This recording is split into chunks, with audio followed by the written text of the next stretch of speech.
Hi, I'm Ed. Tonight we're going to make squid sauteed with some tomatoes. Alright, so let's take a look at our ingredients. We got a pound of squid, we got a pint of grape tomatoes. You could just use any tomatoes. About half the volume of the squid. Salt and pepper. We're going to take chop up a shallot and some garlic cloves. So what we're going to do is saute this stuff, add the squid, cook it quickly, and then finish it with some fresh greens. I've got some scallions and some parsley. Super easy. Let's go.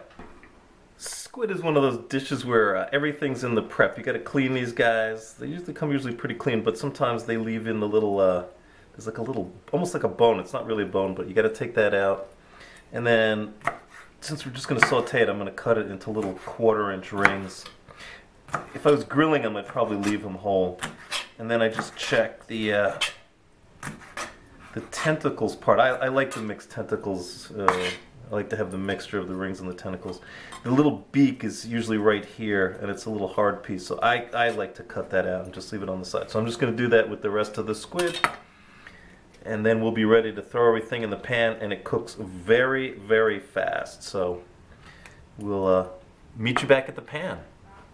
Alright, so to cook up our squid, very easy, very fast. You're not going to leave this. You're going to stand here the whole time. So a few tablespoons of olive oil right away in with the shallots. Stir that up just a little. As soon as that starts cooking, let the fragrance come out for a second. You don't want to. You just want to start getting them translucent and sweetening them up. Next, a couple cloves of garlic. I did 3 tablespoons of shallots, 3 cloves of garlic.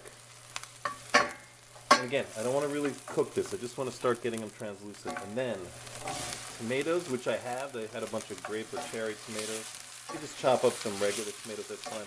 I don't want to break these down. I just want to get them hot and start them releasing some juices.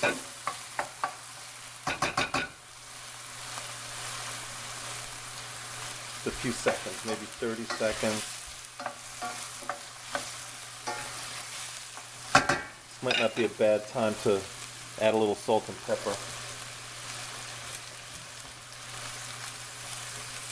A little kosher salt, a little fresh ground pepper. This is almost like a sauce you could throw on pasta. I'm going to serve this on rice later, but you could do that. Alright, so a little bit of the juices come out. Now I'm going to add my 1 pound of squid.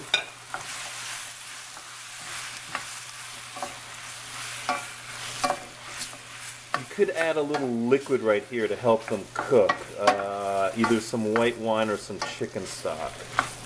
So I think I'm gonna, actually I didn't put that out as one of our original ingredients, but I think I'm gonna add a little bit of white wine right now. So I've measured out a 1/2 cup of white wine, and I'm just gonna add it in right now, just so we have some more liquid in here and it'll help cook a little bit faster. It's gonna bubble up in a second. You do not want to cook squid too long. It gets rubbery. All you want to do is just till all the pieces are white. And I'm just going to bring this back to a boil. Basically, it'll be done, and we can just serve it over whatever we want. Pasta, rice. With pasta, I actually would have probably added more tomatoes to make it more saucy, but this is going to be nice on rice. Alright, so our last step is we brought it back to a boil. The white wine will burn off the alcohol for a few seconds. And then just right at the end, I'm going to add in 3 tablespoons of scallions and 3 tablespoons of parsley. Stir that all in, and we're going to have a nice fresh taste and take it off the heat. And then we'll just serve it up with our rice. Back in a minute. I'm going to serve up our squid on a bed of... I made the brown rice with chicken stock that I have in one of my other recipes. I'm just going to lay that out on the plate. You know, because this has some lovely juice and broth, and the rice is going to love that. So, ooh, flying. Okay, so there we go. Squid sauteed with tomatoes, shallots, garlic, and with some scallions and parsley on a bed of brown rice. Bon appetit.